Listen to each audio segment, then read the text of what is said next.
All right, let's read Daniel chapter 7. That was a good question. NIV. In the first year of Belshazzar, king of Babylon, Daniel had a dream, and visions passed through his mind as he was lying on his bed. He wrote down the substance of his dream. And Daniel said, in my vision at night I looked, and there before me were the four winds of heaven, churning up the great sea. Four great beasts, each different from the others, came up out of the sea. The first was like a lion, and it had the wings of an eagle. I watched until its wings were torn off, and it was lifted from the ground so that it stood on 2 feet like a man, and the heart of a man was given to it. And there before me was a second beast, which looked like a bear. It was raised up on one of its sides, and it had 3 ribs in its mouth between its teeth. It was told, get up and eat your fill of flesh.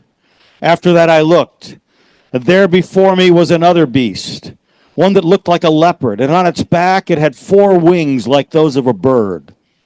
The beast had 4 heads, and it was given authority to rule. After that, in my vision at night, I looked, and there before me was a fourth beast, terrifying and frightening and very powerful. It had large iron teeth. It crushed and devoured its victims and trampled underfoot whatever was left. It was different from all the former beasts, and it had 10 horns. While I was thinking about the horns, there before me was another horn, a little one that came up among them, and 3 of the first horns were uprooted before it. This horn had eyes like the eyes of a man, and a mouth that spoke boastfully. As I looked, thrones were set in place, and the Ancient of Days took his seat. His clothing was as white as snow, and the hair of his head was white like wool. His throne was flaming with fire, and its wheels were all ablaze. A river of fire was flowing, coming out from before him. Thousands upon thousands attended him. 10,000 times 10,000 stood before him. The court was seated, and the books were opened. Then I continued to watch because of the boastful words the horn was speaking. I kept looking until the beast was slain and its body destroyed and thrown into the blazing fire. The other beasts had been stripped of their authority, but were allowed to live for a period of time. In my vision at night I looked, and there before me was one like a son of man, coming with the clouds of heaven. He approached the Ancient of Days and was led into his presence. He was given authority, glory, and sovereign power. All peoples, nations, and men of every language worshipped him. His dominion is an everlasting dominion that will not pass away, and his kingdom is one that will never be destroyed. I, Daniel, was troubled in spirit, and the visions that passed through my mind disturbed me. I approached one of those standing there and asked him the true meaning of all this. So he told me and gave me the interpretation of these things. The 4 great beasts are 4 kingdoms that will rise from the earth, but the saints of the Most High will receive the kingdom and will possess it forever. Yes, forever and ever. Then I wanted to know the true meaning of the 4th beast, which was different from all the others, most terrifying, with its iron teeth and bronze claws, the beast that crushed and devoured its victims and trampled underfoot whatever was left. I wanted to know about the 10 horns on its head and about the other horn that came up before the 3 of them fell, the horn that looked more imposing than the others, and that had eyes and a mouth that spoke boastfully. As I watched, this horn was waging war against the saints and defeating them until the Ancient of Days came and pronounced judgment in favor of the saints of the Most High. And the time came when they possessed the kingdom. He gave me this explanation. The 4th beast is a 4th kingdom that will appear on earth. It will be different from all the other kingdoms and will devour the whole earth, trampling it down and crushing it. The 10 horns are 10 kings who will come from this kingdom. After them, another king will arise, different from the earlier ones. He will subdue 3 kings. He will speak against the Most High and oppress his saints, and try to change the set times and the laws. The saints will be handed over to him for a time, times, and a half time. But the court will sit, and his power will be taken away and completely destroyed forever. Then the sovereignty, power, and greatness of the kingdoms under the whole heaven will be handed over to the saints, the people of the Most High. His kingdom will be an everlasting kingdom, and all rulers will worship and obey him. This is the end of the matter. I, Daniel, was deeply troubled by my thoughts, and my face turned pale, but I kept the matter to myself. That's a great chapter. There's a lot in that chapter. We are in the handout, and we are going to go to page 23 in a moment. Actually, but we'll probably just briefly look at page 20. I think that'll help you. But before we go to page 20, I just also want to point out there was a question last time about, you might remember, the question was, is a certain person the possibility of being the Antichrist? You remember that? So that made me, and I had not heard, somebody asked if Holt, a guy by the name of Holt, who suggested that it was Prince Charles was the Antichrist. And I'd heard that idea that Charles was, somebody suggested it. I'd never heard, I didn't remember hearing that it was Holt who said that. I don't know who Holt is. But I had heard that Charles had said, was accused or thought of. So, but I know this. There are a lot of people who have been thought of as the Antichrist. And so what I did was I just, for the sake of, to help you, I thought you might be interested. Here's an article. I literally just Googled who has been accused of being the Antichrist. Who hasn't been? You and me, as far as I know. As far as I know. When I was young, I remember one point, when I was like 18 years old, I remember seeing a poster somewhere. It said, I used to think that everybody in the world is crazy except for you and me. But lately, I've been wondering about you.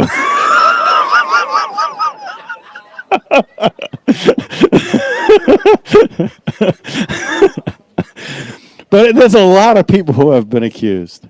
And so honestly, you look at this article, and where I fall on all of this is I don't think anybody has a chance of knowing who it's going to be until some things really fall into place. So it's almost like he's accused, he ain't it. They accused him, he ain't it. They accused him, he ain't it. Because when it happens, it's going to happen. So I'm not living in that kind of fear. I did want to just call your attention back to page 20 before we go to 23. And you see the chart. And I just wanted to see the chart because we're not going to go through the chart.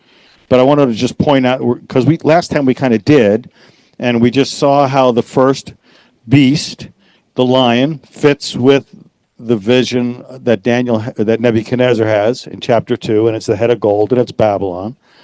And the second beast is the bear, and it fits with the chest of arms and silver in Nebuchadnezzar's vision, and it's the Medo-Persian Empire. And the third beast is the leopard, and it fits with Nebuchadnezzar's dream, where it's the third part, the belly of thighs and bronze being Greece. And so it just kind of fits that. And I don't want to go through all of that because we did that. But you could go online if you weren't here, and it's also all in the handout, as you know. But today we're going to go to this terrifying and frightening beast that we will end up coming back to this a little bit later in our class. But we're going to go over to page 23 now. So the fourth of the 4 empires is Rome. Or as I say, the first of the 4 winds, because we saw that there are 4 winds, and they're blowing on each of these empires. And the word for winds is ruach. So it's like the 4 spirits, or the Spirit of God is blowing on the kingdoms of men and raising up these kingdoms, and that's the picture. So it raised up Babylon, it raised up the Medo-Persians, it raised up Greece, and then it will raise up this 4th kingdom. And you'll notice in Daniel chapter 7, verse 7, it begins with the words, "After this I saw in the night visions." So it's kind of there to see, but ArtScroll points out that the verse obviously is describing a separate dream, either the next night, it says the next night, but it's just a separate dream. It could be nights later, because it's after this. After that dream, then another dream. So Daniel has he has nights where he's having these dreams. Historically, the next great kingdom after Greece, the third kingdom, is Rome, just history. And this kingdom is so terrifying that it's kind of unlike any of the three kingdoms that came before it, and it's not actually compared to any specific animal, which also makes it distinct. And so the question is it Rome? Well, ArtScroll says three attributes given in this beast correspond to three characteristics possessed by the Romans. So ArtScroll says it's Rome. Okay, so that's a Jewish perspective, which fits very much with the evangelical perspective, that it's Rome. And it says it has great brutality, it has meticulous planning of strategy, and it has overwhelming power. So it's got those are the things that ArtScroll says, and it goes a lot more, and we'll come back to some of that stuff when we get to like verses 23 and 24. But if you want to read a little bit about the rise and the fall of the Roman Empire, you can do that. That's there for you to look at, but we will not do that here. Going over to page 24. This beast has huge iron teeth, breaks in pieces, and tramples with the residue with its feet. Rome ruthlessly destroyed civilizations and cities. It took hundreds of thousands of slaves. In contrast, the Greeks, under Alexander the Great, seldom crushed people. He'd conquer them, and he is known for exporting Greek culture, but not destroying the culture of others. He just would incorporate them. Sort of like Star Trek, the Borg. We're here to assimilate you. You will be assimilated. So I gave you this thing,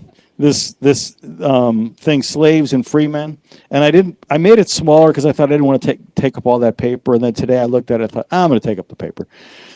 So I made more copies. So this is the same. So I actually do want to go over this with you because I think it's worth going over. Okay, so slaves and freemen. This is by PBS, just an article from them, and I think it just describes what it's like, slavery in Rome. So slavery in ancient Rome differed from its modern forms in that it was not based on race. In fact, we saw earlier last year, I think it was, that really in the Bible, races are not based on skin color. They're based on language. Skin color was irrelevant. Korean, American, whatever, black, all that was completely irrelevant in those days. What mattered was the language. Okay, that was the issue of race right there. What language do you speak? And so slavery in ancient Rome differed from its modern forms in that it was not based on race, but like modern slavery, it was an abusive and degrading institution, and cruelty was commonplace. Skipping a paragraph.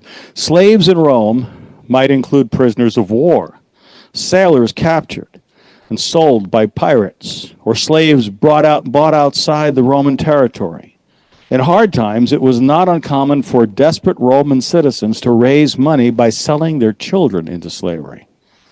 That actually was extremely common, and actually extremely common in the ancient world to sell daughters into sexual slavery. All slaves and their families were the property of the owners, who could sell or rent them out at any time. Their lives were harsh. Slaves were often whipped, branded, or cruelly mistreated. Their owners could also kill them for any reason and would face no punishment. Although Romans accepted slavery as the norm, some people, like the poet and philosopher Seneca, argued that slaves should at least be treated fairly. Slaves worked everywhere, in private households, in mines and factories, and on farms. They also worked for city governments on engineering projects such as roads, aqueducts, and buildings. As a result, they merged easily into the population. In fact, slaves look so similar. In fact, slaves look so similar to Roman citizens that the Senate once considered a plan to make them wear special clothing so that they could be identified at a glance, kind of like a Star of David. The idea was rejected because the Senate feared that if the slaves saw how many of them there were working in Rome, that they might be tempted to join forces and rebel. Manumission. Another difference between Roman slavery and its more modern variety was manumission, the ability of slaves to be freed. Roman owners freed their slaves in considerable numbers. Some freed them outright, while others allowed them to buy their own freedom. The prospect of possible freedom through manumission encouraged most slaves to be obedient and hardworking. Formal manumission was performed by a magistrate and gave freedmen full Roman citizenship. The one exception was that they were not allowed to hold office. However, the law gave any children born to freedmen after formal manumission full rights of citizenship, including the right to hold office. Informal manumission gave fewer rights. Slaves freed informally did not become citizens, and any property or wealth they accumulated reverted to their former owners when they died. Once freed, former slaves could work in the same jobs as plebeians, as craftsmen, midwives, or traders. Some even became wealthy. However, Rome's rigid society attached importance to social status, and even successful freedmen usually found the stigma of slavery hard to overcome. The degradation lasted well beyond the slavery itself. So, I thought you might be interested in that. Going over to page 25, today, according to a September 2022 article, the latest estimates show that there are now 50 million people worldwide in modern slavery. There are actually more people who are slaves today than at any time in history. That's crazy, isn't it? The top 10 countries with the highest prevalence of modern slavery, the United States is number 10. Hard to believe, but we're on the list. The 13th Amendment on the left side there says, to the Constitution said, neither slavery nor involuntary servitude, except as punishment for crime whereof the party shall be duly convicted, shall exist within the United States or any place subject to their jurisdiction. I was trying to understand that myself, and I guess what I'm thinking of is people who are in prison and are out, like, working on the sides of the roads and things like that. Fighting fires now? Okay. Yeah. So there's stuff like that. Then there's the issue of human trafficking. There are roughly 50 million enslaved today, according to this article. Just says more. 26% of the 50 million are children. Obviously, we might think about slavery. When we think about slavery, I think we typically want our minds, for our comfort, to think about things like the cartels. And I understand why we would go there. But the truth is, it's a whole lot bigger than that. In politics, we've got people like Jeffrey Epstein. In Hollywood, we have people like Harvey Weinstein. There's a lot of slavery. And especially a lot of sex slavery. Going over to page 26. Slavery is a real concern in the last days. In Revelation 18, Revelation 17 is economic Babylon, or religious Babylon, and Revelation 18 is economic or political Babylon. Revelation 18, the kings of the earth who committed fornication and lived luxuriously with her, the harlot, will weep and lament for her when they see the smoke of her burning, standing at a distance for fear of her torment, saying, alas, alas, that great city Babylon, that mighty city, for in 1 hour your judgment has come. And the merchants of the earth will weep and mourn over her, for no one buys their merchandise anymore.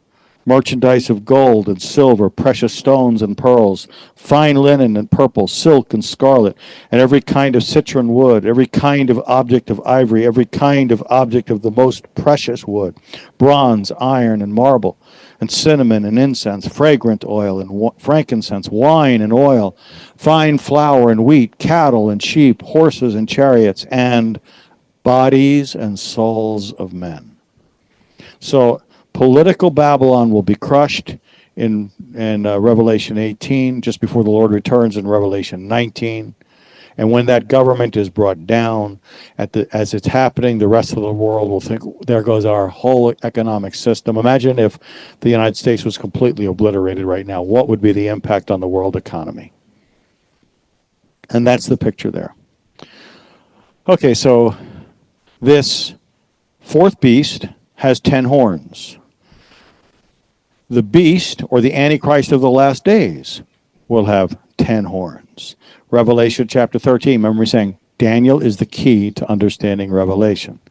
So we're going to see a lot of connections as we go through chapter 7 and 8, but especially 7, but also 11 for that matter. So Revelation 13, then I stood on the sand of the sea, and I saw a beast rising up out of the sea. We talked about out of the sea of the nations. The sea of the nations, the Gentile nations versus the land. So I suggested the possibility that the Antichrist comes out of the sea of the nations and is a Gentile, and I suggested the possibility that the false prophet comes out of, because he comes out of the land, would be a Jew. So we'd have a Gentile and a Jew in this coalition. I think that's a possibility. I wouldn't sell my salvation on that or bet my salvation on it, but I think it's a good possibility. So I saw a beast rising up out of the sea and having 7 heads and 10 horns, and on his horns were 10 crowns, and on his heads a blasphemous name. Now the beast which I saw was like a leopard. His feet were like the feet of a bear, and his mouth like the mouth of a lion. That's the first 3 beasts of Daniel chapter 7 right there, in reverse order, because Daniel's looking forward and Revelation's looking backwards. The dragon gave him his power, his throne, and great authority. And I saw one of the heads as if it had been mortally wounded, and his deadly wound was healed. And all the world marveled and followed the beast. So they worshipped the dragon who gave authority to the beast, and they worshipped the beast, saying, who is like the beast, and who's able to make war with him? So this beast, this fourth beast, has 10 horns. Horns are symbols for power in the Bible. For example, Deuteronomy 33 says his horns are like the firstborn bull. His horns are like the horns of a wild ox. Together with him he shall push the peoples to the ends of the earth. So this is a part of the prophetic prophecy that Moses is speaking over Joseph when he blesses the 12 tribes of Israel at the end of his life. And he says Joseph will have horns like the horns of a bull. He will just be powerful. Horns are symbols of power. Or the golden altar of incense in the holy place is basically something sort of like this. A little bit, it's a cubit and a half by a cubit and a half, which is a cubit's 18 inches, so 18 and a half. So it's a little bit more than, this. And it's about this high, and it has a horn on each side. And blood is put on the horn 4 times a year. Horns are symbols of power, so blood's put on the horn. And the blood is sprinkled with a finger 7 times, 7 the number of perfection. So it's like they're saying there's perfect power, the horn, perfect power in the blood. From all 4 directions, no matter which direction you look at it from, no matter how you look at it, there's power in the blood so that our prayers can be heard by the Lord. So horns are symbols of power. Crowns are symbols of kingship or governmental authority. So the last days beast, which is some kind of a revived empire, will have 10 powerful kings. There does not seem to necessarily be a clear correspondence to the 10 horns of the historic Roman Empire. At least I don't see anything in evangelical material that says that.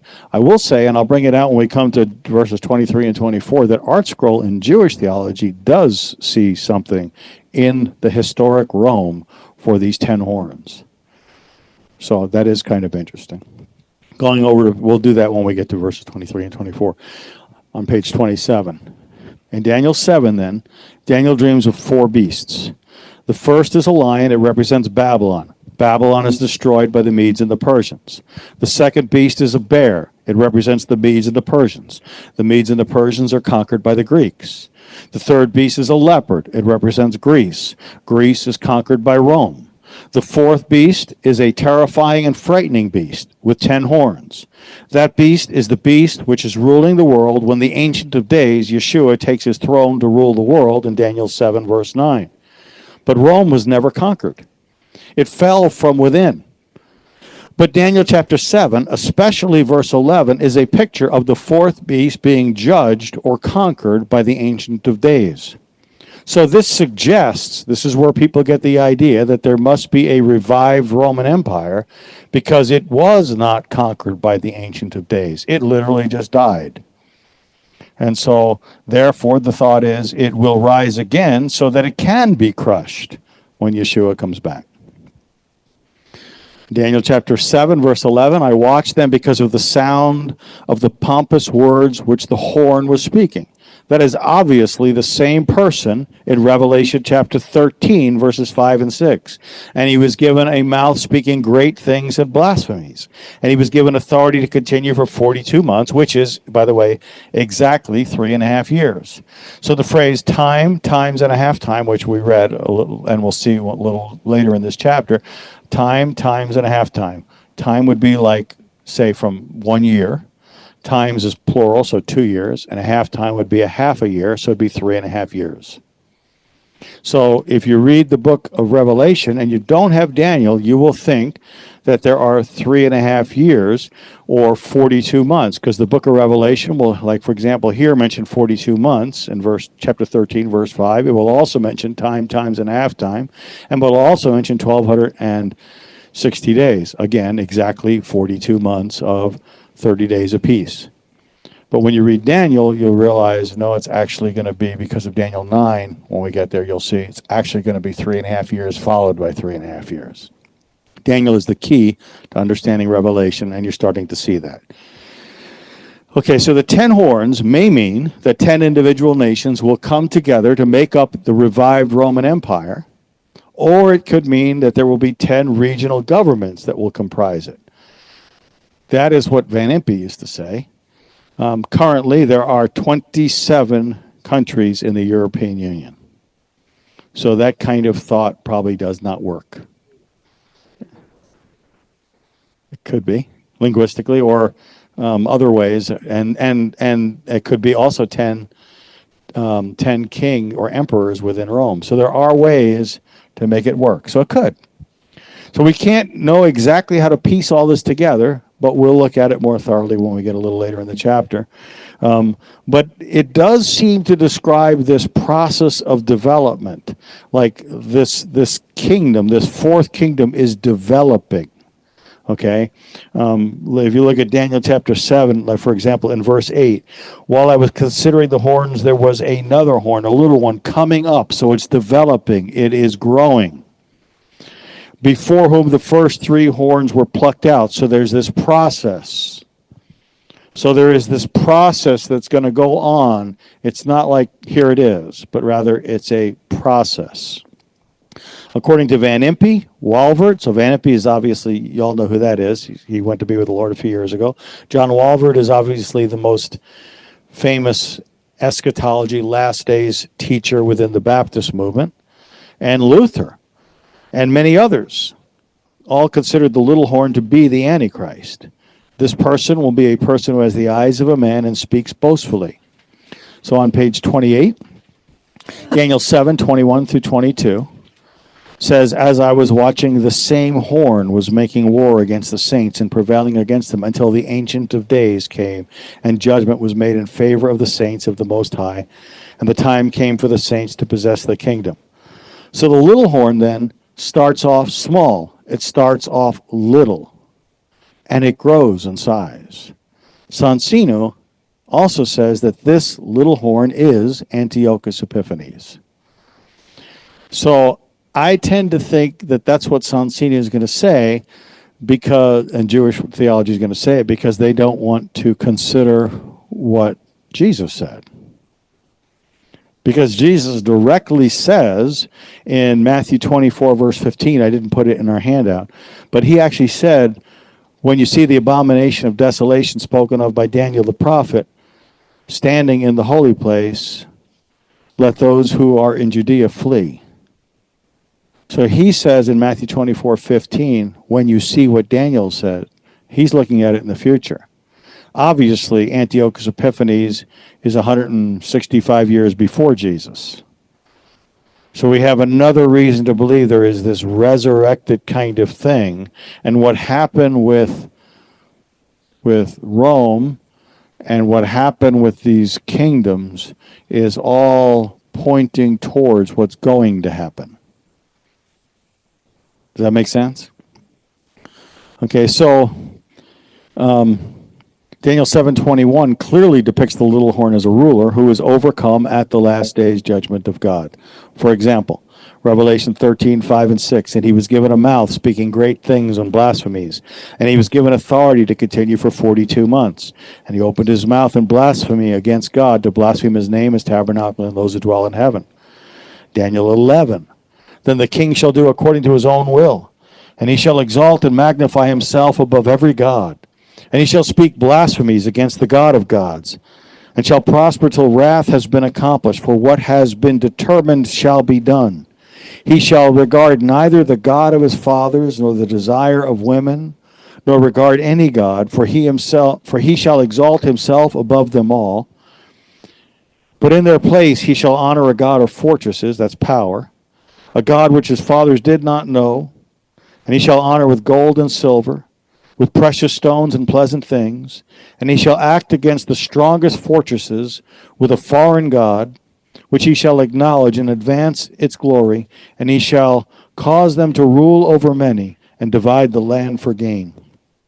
So evidently, this horn, this last day's horn, is speaking and overcome in the last days by God. So there's got to be some kind of a resurrection. So the first three kingdoms, as it were, the lion and the bear and the leopard, they are turned into, as it were, they become into this fourth beast. They're all conquered by, and this fourth beast has the powers of these first three, but this last one is not crushed by the coming of the Lord.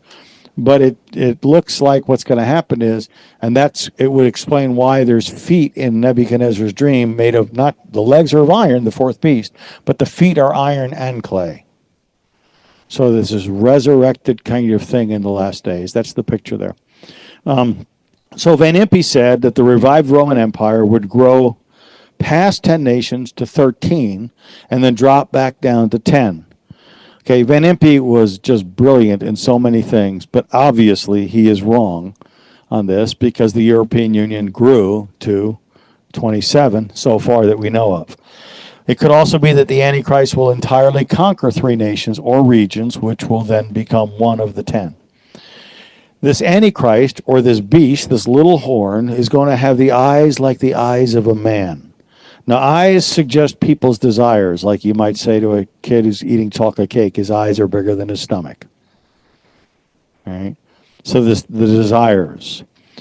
In 1 John chapter 2, for all that is in the world, the lust of the flesh, the lust of the eyes, and the pride of life, is not of the Father, but is of the world. And the world is passing away in the lust of it, but he who does the will of God abides forever. When I look at 1 John chapter 2, 16 and 17, I actually think about, I should have put it in your handout, but Genesis 3, verse 6. When Eve saw that the tree was good, there's the lust of the eyes. Okay, the lust of the flesh, rather. It was good for food. It was pleasant to the eyes. There's the lust of the eyes. And it was desirable to make her wise. There's the pride of life. You'll become like God. So you can just see the trick of Satan right there in Genesis 3, verse 6. And you can see that that is what is in the world, the prince of this world, in 1 John chapter 2, verses 16 and 17. And the reason... I do think it's very interesting. That's 1 John 2, 16 and 17. But if you go just one more verse, in verse 18, you will find the first use of the word Antichrist in the scripture. There's that word Antichrist actually, it actually appears 5 times in the Bible, but only 4 verses. Okay, and they're all used by John the Apostle. So we have the beast in Revelation, and we have the horn of Daniel, but the actual phrase Antichrist, that word, is a word that is only used by John. And the first place is in 1 John 2:18, which is right after verses 16 and 17. 1 John 2:18, little children, it is the last hour. And as you have heard that the Antichrist, and notice that's a singular word there, singular Antichrist is coming. Even now many Antichrists, plural, have come, by which we know that it is the last hour. When I first did this, and I think I gave a handout out last week, and some of you may still have it, I said there are only 4. There's actually 5, and the reason why there's 5, but in 4 verses, because what I failed to catch was the plural one. One time it's plural. In 1 John 2:18, a singular Antichrist, many Antichrists. There is a particular Antichrist coming, but there are many Antichrists. Okay, so an Antichrist is any person who's standing against Jesus, okay, but denying who he is. But it also really draws, I thought of this because of the question that was asked last week, for example, and I alluded to it already, was Prince Charles, or is he the Antichrist? Well, he doesn't have to be the Antichrist to say he's one of many. He's not the Antichrist. He's just not. I don't believe there's any chance he's the Antichrist. But I think there's a lot of people who are, and if we look at, 666 is the gematria of the name Nero.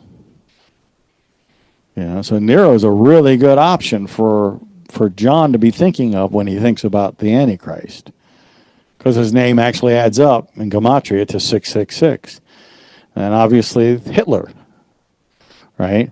But neither Nero nor Hitler were ever friends of the Jews. And the Antichrist will be a friend of the Jews. And some of you might wonder, what about Trump? Trump's not from Europe. So I'm just really thankful that Trump is friendly to Israel.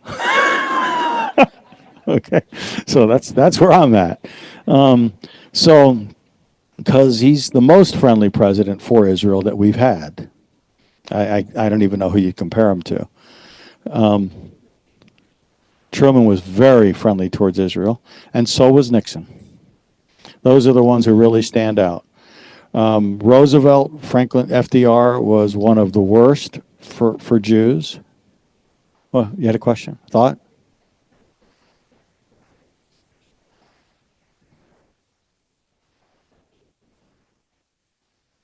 Well, in Daniel 9, it's going to talk about a treaty with many nations, right?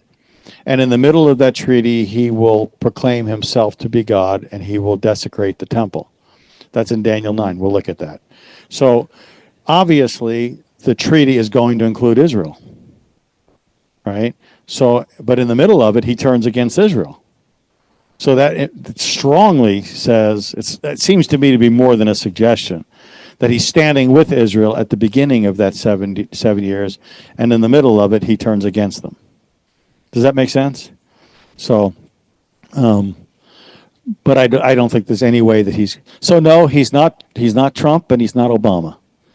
I'm an equal opportunity killer here.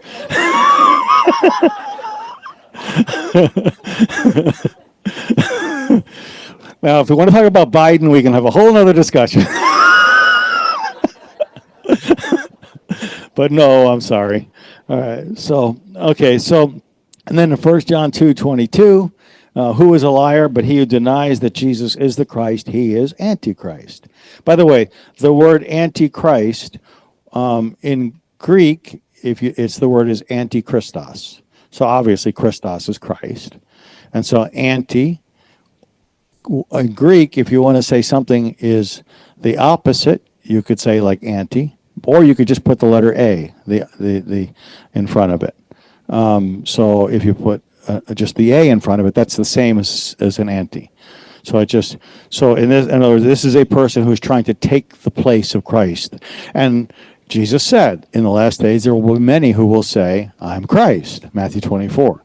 And so that's Antichrist. So there'll be many Antichrists, right? But there is going to be one in particular, this little horn. And then in 1 John 4, verse 3, and every spirit that does not confess that Jesus Christ has come in the flesh is not of God, and this is the spirit of Antichrist. You will notice, I did put it in here just so you would know, it actually says in 1 John 2:18, you have heard that the Antichrist, and the word the is on there. It's actually in there, so it's not a Antichrist. There's a difference. In English, you understand an indefinite article versus a definite article. A table, the table. A Antichrist, the Antichrist. So in 1 John 2, verse 18, the first time the word Antichrist appears, it is the Antichrist, not a Antichrist. There is a particular one. And then there'll be many Antichrists. There is no definite article in front of that when it says many Antichrists. So there's not a particular, it's like there's a lot of them. And then if you go to 1 John 2:22, again, now the reason why the word the will look different in 1 John 2:18 than it looks in 1 John 2:22, it's a grammar thing, but the word the is there. It's sort of a difference between, like, the word the is spelled different if it's the subject, if it's the direct object, if it's an indirect object. And Greek is so specific. Nothing like Hebrew and nothing like English. Really specific. So you don't have to wonder if it's an indirect object or a direct object. It will actually have a different spelling of the word the. All right, so there is the Antichrist the first time the word appears in verse 18, the Antichrist the first time it appears, or in verse 22, and the Antichrist in 1 John 4, verse 3. And then over on page 29 in 2 John, verse 7, for many deceivers have gone out of the world who do not confess Jesus Christ as coming in the flesh. This is a deceiver and an Antichrist, but it's actually the Antichrist. Okay, so it's specific. Like you're an Antichrist if you're denying that Jesus came in the flesh. You know, the Islamic statement: there's only one God and He has no son. That's what's on the Dome of the Rock. Well, that's completely demonic. Like, that is as satanic as anything in creation, right there. It just is. Okay, so this beast has eyes like the eyes of a man, and then on page 29, he has a mouth that speaks pompous words. Eyes might suggest people's desires, but the mouth represents the heart. Okay, Matthew 12, verse 34, out of the abundance of the heart, the mouth speaks. So the Antichrist is going to be a person who's going to have fleshly desires of a man and the heart or pride of Satan himself. And this is a really good place for us to break. And next time, we will begin looking at God the Father, the Ancient of Days, and we're actually going to spend a good deal of time looking at fire in the Bible, because fire is a major emphasis in the next section of Daniel.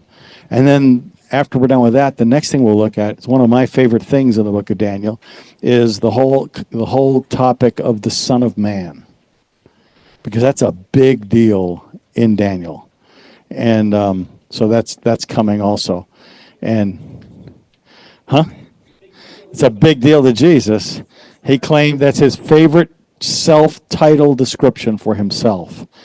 I'll give you a little teaser on that. The phrase Son of Man, according to Jewish theology, does not imply humanity. In Jewish theology, it implies divinity. So the 84 times that Jesus claims to be the Son of Man, 84 times he is saying, I'm divine, I'm God. And like when I got credentialed on my credentialing exam, there was a question. And basically, the question went here. The phrase Son of God, they wanted you to say that refers to divinity. The phrase Son of Man, that refers to the idea of humanity. That is actually 180 degrees wrong in Jewish theology. So Daniel Boyarin wrote a book called The Jewish Gospels, and he makes the point. He's a Jewish man. He's an Orthodox Jewish Talmudic scholar, and he's not a believer in Jesus. And he makes the point that the reason they wanted to kill Jesus was because he declared himself to be the Son of Man, and they understood that what he was saying is, I'm God. And he kept saying it, and that was the reason. So the idea that he never declared himself to be God is downright wrong. He kept saying it over and over and over again. I actually am the divine one. Right? And we'll look at that. It's like one of my favorite things in the book of Daniel.